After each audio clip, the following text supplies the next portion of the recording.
హర్షవర్ధన్ రెడ్డి గారు good morning Rajesh అన్న ఉన్నా హర్షవర్ధన్ రెడ్డి గారు ఏం చెప్తారు ఈరోజు? నిన్న చూసాము, నిన్న అసెంబ్లీ సమావేశాలు చూస్తే చాలా వాడు వేడిగా జరిగిన విషయం. కానీ సేమ్ నిన్న కిషన్ రెడ్డి కేంద్ర మంత్రి మాట్లాడుతూ కేసీఆర్ 10 ఏళ్లలో ఎలా వ్యవహరించారో ఇప్పుడు సీఎం రేవంత్ రెడ్డి కూడా అలాగే వ్యవహరిస్తున్నారు. ప్రభుత్వం నడపడం చేతగాక ఇలా డైవర్ట్ చేస్తున్నాడు అనే విధంగా ఆయన కామెంట్ చేస్తున్నారు. ఏం చెప్తారు? రేవంత్ రెడ్డి గారు ప్రభుత్వాన్ని ఏ విధంగా నడుపుతున్నాడో తెలంగాణ ప్రజలందరికీ కూడా తెలుసు. దానికి కిషన్ రెడ్డి గారు కితాబు ఇవ్వాల్సిన అవసరం లేదు. కాకపోతే నిన్నటి బడ్జెట్ సంబంధించినటువంటి చర్చ గురించే ఇవాళ డిబేట్ జరుగుతూ ఉంది. పెద్దలు, ఒక మాజీ శాసనసభ్యులు, అంటే కాన్స్టిట్యూషనల్ హౌస్ లో ప్రజల గురించి ఎన్నుకోబడ్డటువంటి వ్యక్తి ఎండల లక్ష్మీనారాయణ గారు మాట్లాడుతూ ఒక విషయం చెప్పారు. బీహార్ లో వలసలు ఉన్నాయి, ఇవాళ మన చేనుల నాట్లేయాలన్నా బీహార్ వాళ్ళే, మన పౌల్ట్రీ ఫామ్లలో పనిచేయాలన్నా బీహార్ వాళ్ళే, ఇవన్నీ చెప్పుకుంటూ వచ్చేయండు. కానీ అన్న, మరి ఈ రాష్ట్రంలో 8 మంది భారతీయ జనతా పార్టీకి ఎంపీలుగా ఎన్నికైతే యావరేజ్గా ప్రతి జిల్లాకు ఎంపీ ఎన్నికయ్యండు. ఒక ఖమ్మం, వరంగల్, నల్గొండ తప్ప యావరేజ్గా. మరి మా మహబూబ్ నగర్ నుంచి కూడా డికే అరుణ గారు ఎంపీగా గెలిచిండ్రు. మా మహబూబ్ నగర్లో నారాయణపేట ఉంటుంది, ఎండల లక్ష్మీనారాయణ గారు. మొన్న మీరు వారం కింద పోయొచ్చిండ్రు, ఏదో బీజేపీ మీటింగ్ ఉంటే నేను చూసిన. అక్కడ నుంచి 2 బస్సులు బాంబేకు ఆర్టీసీ బస్సులు వెళ్తాయన్న, రోజు సాయంత్రం 1 బాంబేకు బస్సులు వెళ్తాయన్న. ప్రపంచవ్యాప్తంగా ఎక్కడ భవనాలు కట్టాలన్నా, ఎక్కడ లేబర్ ఉండాలన్నా పాలమూరు లేబర్ అని మీకు తెలియంది కాదు లక్ష్మీనారాయణ గారు. అంటే బీహార్ రాష్ట్రం వెనుకబడ్డది కాబట్టి ఎవరి పాపం ఆ బీహార్ రాష్ట్రం? మీ భారతీయ జనతా పార్టీ అక్కడ మిత్రపక్షంగా ఉంది కదా నితీష్ కుమార్ గారితో. అనేక సంవత్సరాలు ఒక లాలూ ప్రసాద్ యాదవ్ తప్ప ఎవరు ముఖ్యమంత్రి అయినా మీ బీజేపీకి అక్కడ మిత్రపక్షంగా వ్యవహరిస్తుంటుంది. మరి మీరు కూడా అక్కడ అధికారాన్ని పంచుకున్నటువంటి పక్షమే. సరే, నేను అంత జోలికి వెళ్ళను. కానీ తెలంగాణ అనే ఒక రాష్ట్రం ఉంది. ఆ రాష్ట్రం కూడా మొన్న మధ్యనే బైఫర్కేట్ అయింది 10 సంవత్సరాల కిందట. At the time of bifurcation అనేక చట్టాలు తీసుకొచ్చింది ఆ రోజు ఉన్నటువంటి సోనియా గాంధీ నేతృత్వంలోని యూపీఏ గవర్నమెంట్. ఎక్కడో మీ మోడీ గారి మాదిరిగా, మీ భారతీయ జనతా పార్టీ మాదిరిగా మేనిఫెస్టోలో పెట్టో లేదా ఎన్నికల సభలలో వాగ్దానాలు చేయలే. 2013-19 సెప్టెంబర్ రోజు, అంటే 2013 సెప్టెంబర్ 19 రోజు ఐటీఐఆర్ను పార్లమెంట్లో చట్టం చేసింది అన్న. ఉట్టి ఏదో మాట ఇయ్యలే. అదేవిధంగా కాజీపేట కోచ్ ఫ్యాక్టరీ అయితేనేమి, అనేక అంశాలను విభజన చట్టంలో, చట్టం అది విభజన చట్టమే, చట్టం చేసినటువంటి అంశాలను 10 ఏళ్లుగా ఎందుకు భారతీయ జనతా పార్టీ విస్మరిస్తుందో దానికి జవాబు చెప్పాలి మీరు తెలంగాణ ప్రజలకు.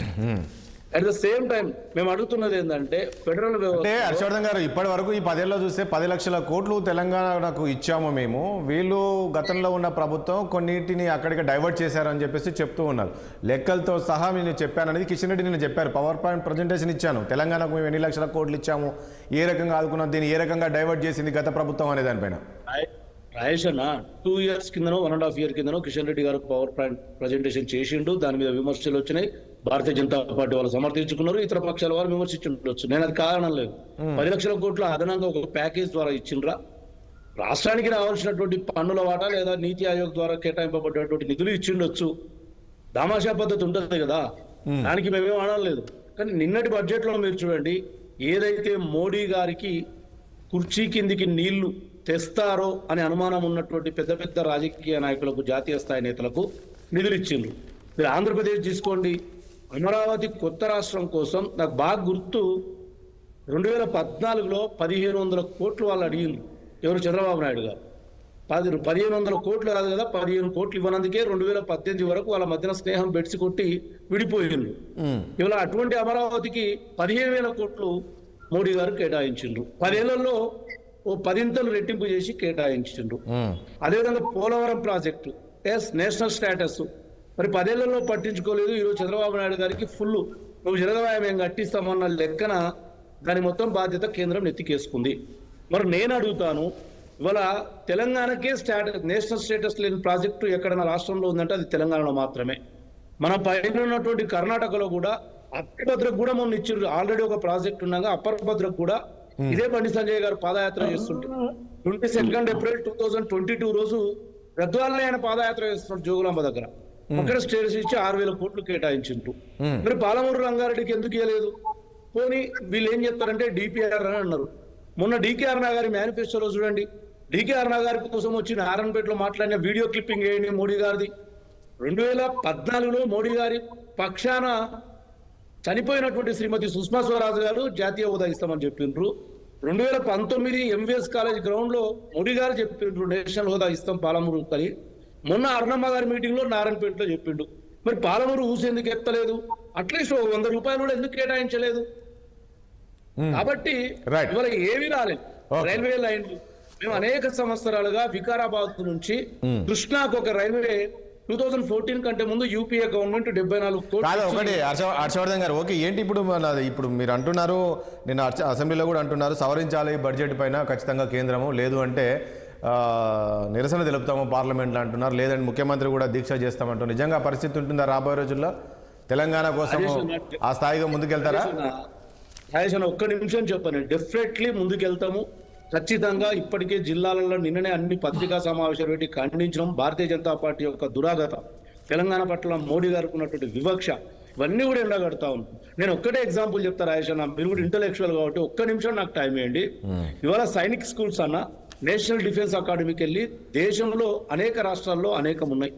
మనతో విడిపోయినటువంటి ఆంధ్రప్రదేశ్ లో 2 ఉన్నాయి. ఒకటి కోరుకొండ సైనిక్ స్కూల్, మరొకటి కిరణ్ కుమార్ రెడ్డి గారు 2013లో తీసుకెళ్లిండు. మన తెలంగాణకు వచ్చిందని తనుకోపోయిండు. మేము ఆ రోజు గౌరవ్ జితేందర్ రెడ్డి గారు ఎంపీ, నేను స్మృతి ఇరానీ గారి హెచ్ఆర్డి మినిస్టర్ను, స్వర్గీయ అరుణ్ జైట్లీ గారిని కలిసి, బాగా డేట్లు గుర్తున్నాయి, ఆగస్టు 13, 14 తేదీ 2014లో మేము ఒక సైనిక్ స్కూల్ తీసుకొచ్చినాం. ఆ రోజు నారాయణపేట దగ్గర ఉన్న కొల్లంపల్లి 523 సర్వే నెంబర్ లో ఆ రోజు రొనాల్డ్ రోజ్ గారు ల్యాండ్ అలొకేషన్ చేసిండు. కానీ ఆ రోజున్న టిఆర్ఎస్ ప్రభుత్వం 110 కోట్లు నేషనల్ డిఫెన్స్ అకాడమీలో డిపాజిట్ చేయకపోగా అది తన్నుకపోయింది. ఉన్ని మధ్యన మా రేవంత్ రెడ్డి గారు ముఖ్యమంత్రిగా ఢిల్లీ వెళ్ళినప్పుడు కూడా నేను స్వయంగా చెప్పిన రేవంత్ రెడ్డి గారికి, అన్న మన సొంత గడ్డ నారాయణపేటకు ఒక సైనిక్ స్కూల్ గతంలో ఇట్లా పోయింది అంటే, వారు పాపం ఢిల్లీలో ప్రధానమంత్రి గారు కూడా చెప్తే సైనిక్ స్కూల్ రాలేదండి. మొన్న అరుణమ్మ గారి మేనిఫెస్టోలో ఉంది, ఏ నారాయణపేటలో ఆమెకు 22,000 నా సొంతిల్లని ఓట్లు అభ్యర్థిస్తే వేసిండ్రో నారాయణపేటకి అన్యాయం జరిగింది. మా దగ్గర రైల్వే లైన్లకు శాంక్షన్ లేదు, ఒక చేనేత కార్మికులకు టెక్స్టైల్ పార్కు లేదు, కంది కొనుగోలు కేంద్రం, ఎన్ని మేనిఫెస్టోలో పెట్టిండండి. ఇవన్నీ మోడీ గారు చదివారండి నారాయణపేట మీటింగ్ లో, వేరే ఎవరు చదవలే. మోడీ గారే చదివిండ్రు ప్రధానమంత్రి హోదాలో, మళ్ళీ కాబోయే ప్రధానమంత్రి హోదాలో వారే చదివిండ్రు. వారు ఎందుకు ఇవ్వలేదు? అట్లీస్ట్ వచ్చు. ఎండల లక్ష్మీనారాయణ గారు చెప్పినట్టు బీహార్ వెనుకబడ్డ ప్రాంతమే.